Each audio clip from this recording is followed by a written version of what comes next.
Can I have a red wine? Thank you.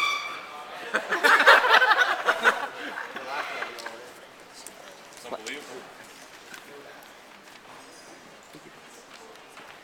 If you would just bear with me here. Katie, please place your right hand on the table. Chris, your left hand on the table, please. On top of Katie's hand. Folks, bear witness to this.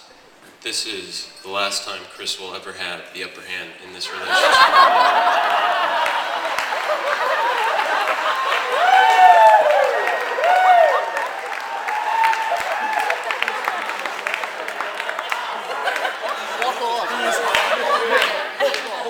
Well, welcome everybody.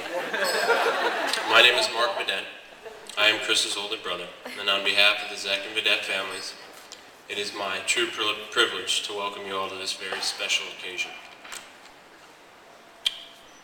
It means a great deal to me to Chris and Katie to be surrounded by so many great friends and family. I feel very fortunate to have been selected the best man at my baby bro's wedding, with so many morons to choose from.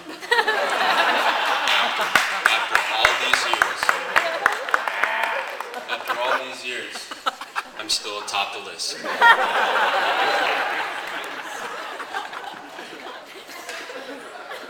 I'm not certain why no one else recalls this, but my first introduction to Chris, I first introduced myself to Chris in a hockey helmet, January 22nd, 1983. Many of the hospital employees at St. Luke's thought I might be slightly slow. So what if they were right? Little did the doctors and nurses know that this was the beginning of many great athletic battles to come. When my parents would go out to dinner as kids, I would babysit little bro.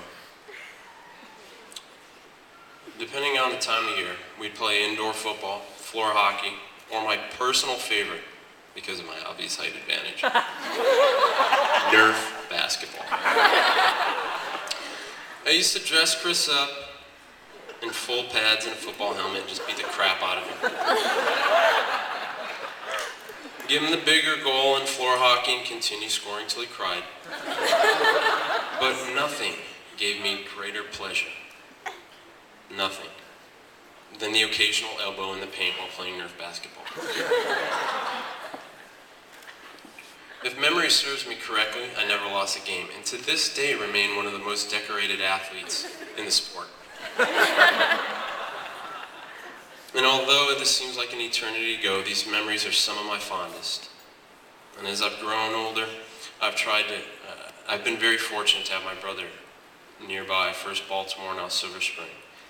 But I'm still trying to figure out if he moved here because he liked this part of the country, or if because my mother made him.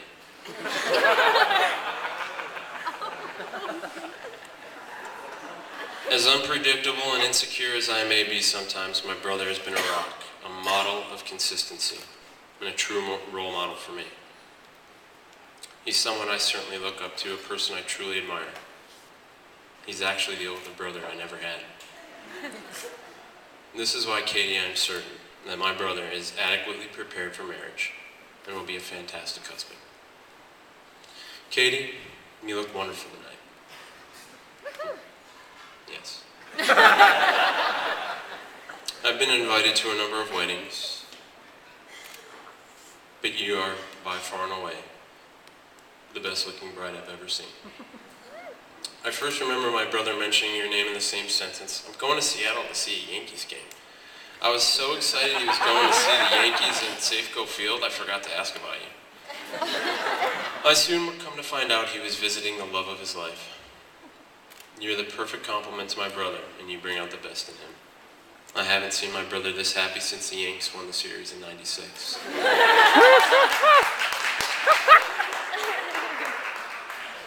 I promise to you is that I will always be there for you and Chris, and I look forward to the many memorable times with you and Chris in the future. In parting, I've never been one to follow rules, and I certainly am unqualified to give relationship advice. But I have one simple reminder that I'd like to share with Chris and Katie. And this theory derives from the great philosopher Sam Vedete. This upstate New York icon many times is lost in conversation with Plato, Socrates, and the great Aristotle. Sam is responsible for developing the theory the degree of wrong, which states, and I quote, that when a man is in trouble, no matter how right your explanation may be to his wife, in the mind of your wife, you're still wrong. This is as foolproof as gravity, folks. Chris, you can thank Dad later. But most importantly, never go to sleep mad at one another.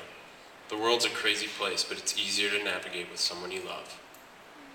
With that being said, I leave you with this simple quote from the song Strangers by the Kinks in Dave Davies' Row. So I will follow you wherever you go, if your offered hand is still open to me. Strangers of this road we are on, we are not two, we are one. Congratulations. I love you both.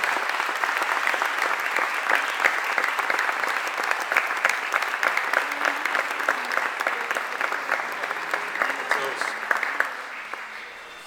Let's raise our glasses here. A toast to Mr. and Mrs. Christopher and Katie Vedete.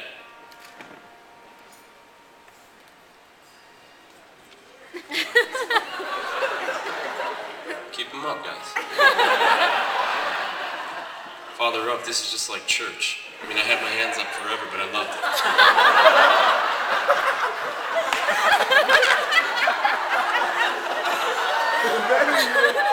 A toast to Mr. and Mrs. Katie and Christopher Vedete.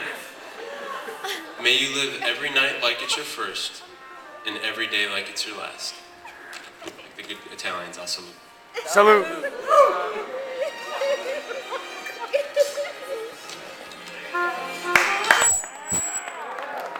Absolutely. A big round of applause.